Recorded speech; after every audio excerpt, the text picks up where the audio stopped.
Happy birthday. Well, thank It's you. your birthday today. Thank you. Thank you.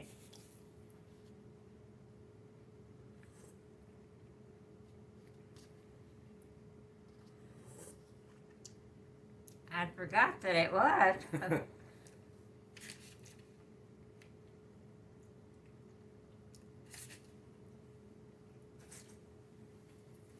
Because I told him I didn't want a big celebration with a cake and all of that. You know.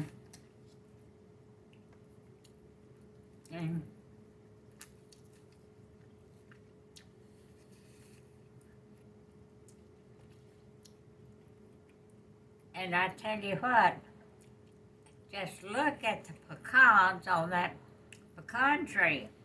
Of course, they're green now, but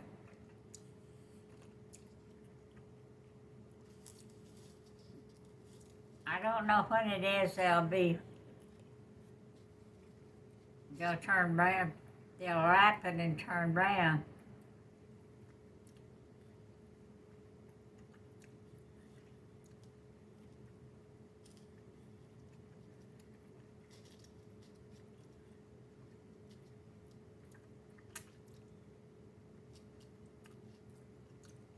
And you know, I've been so sad because all my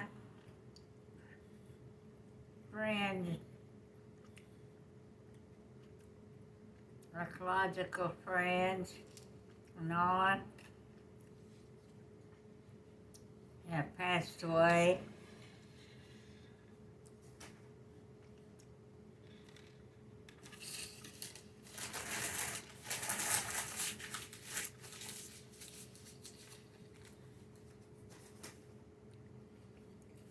I had forgot that you were probably going to come today.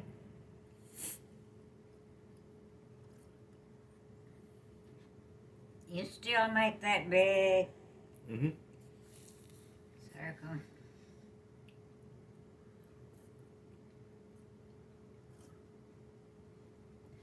Well, you know what? I want that bunch at Sheffield to be told they need to bring the original bedspread back up here that goes on this bed. They don't have it. Hmm? They don't have it. Who has it? It's in the dirty clothes. Hmm? It's in the dirty laundry. It needs, but it can be washed. Okay, well, we need to get that done. And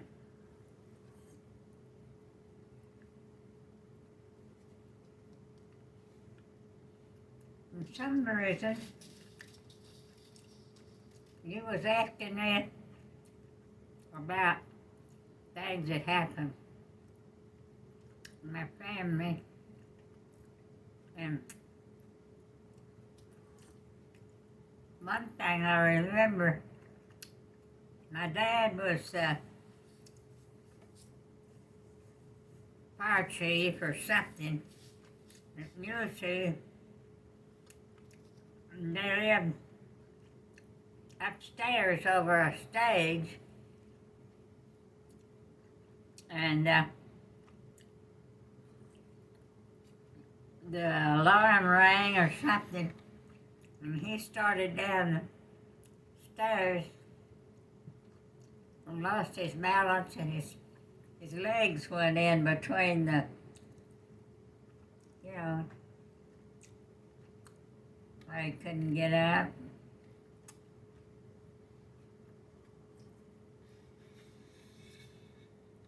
And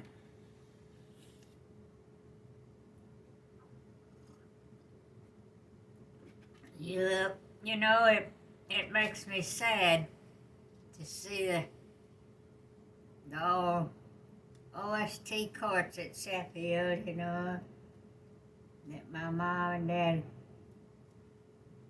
ran it so many years. And they did their own laundry. And out there on the end where those people have that place now. They had a laundry room.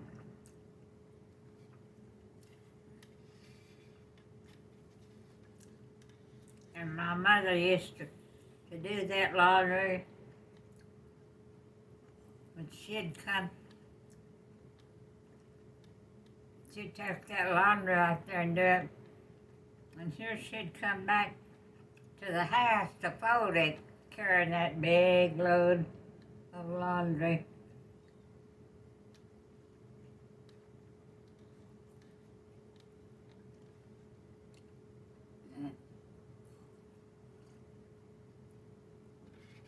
And you were asking me about Grandpa and Grandma Smith, you know?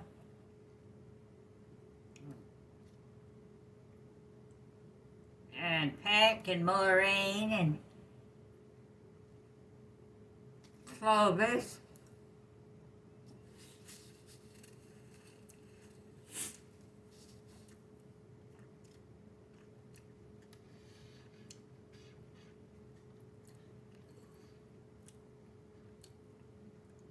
And thank God, if I'd been that much taller, I'd be dead. I'd have a bullet through my head. That happened there at Sheffield.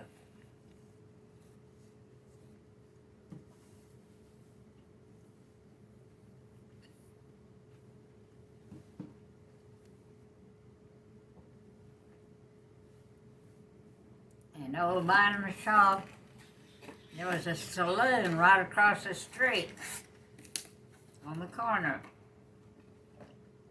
And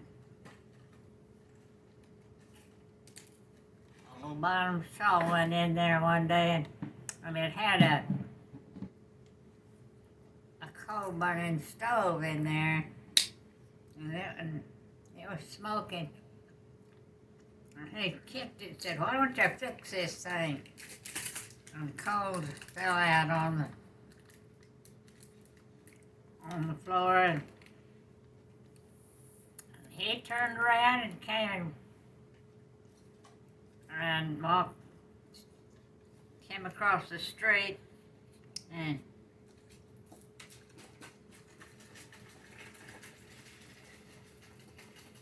I think it was Bill Monroe was sitting there in a pickup. They stopped to let me go in and get the mail. And I went up on the porch, and something went flip over my head, right up over my head. And a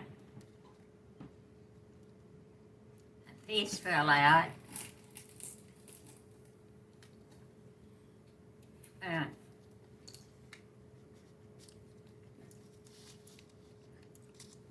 The post office was in the store at that time. And then they stopped to let me go in and they'd see if we had any mail. And here came the bus driver. He grabbed me and said, "Snooks, come on, we have to go." I said, "But I haven't gotten the mail yet." "No, come on, we have to go." He dragged me out of there, and people were running in every direction.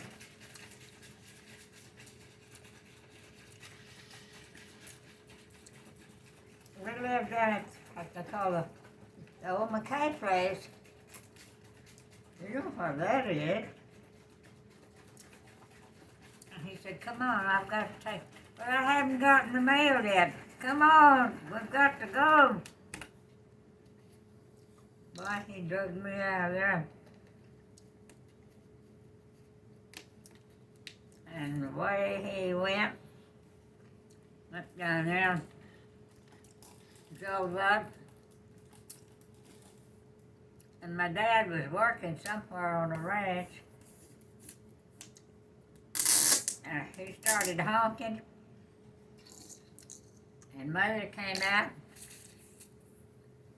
And he told her something. And then, boy, I mean, he turned around and away he went back. And we had an old car. It always had a low tire. And my mother grabbed a pump and pumped it up.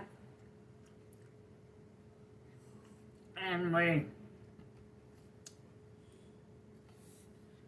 drove up to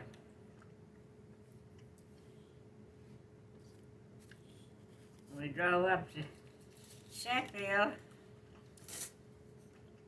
and instead she turned and went down to Grandpa and Grandma's, you know, and told me to get out.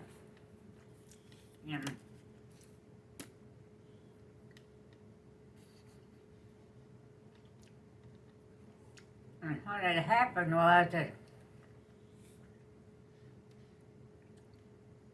old Byron Shaw was a big old bully. He had gone in that saloon across the street on the corner over there, and they had a stove in there to warm it, and it was smoking. He kicked it, coals fell out, and then he turned around, why don't you fix this damn thing?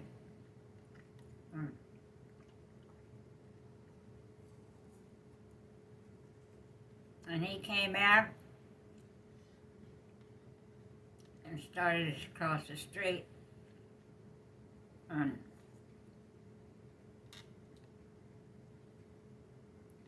forgot it. Anyway, somebody stepped out and shot at him, and the shot went right over my head. And Deal was still there until recent years. If I'd have been that much taller, it would have went right through my head. So for once I was glad I wasn't taller. And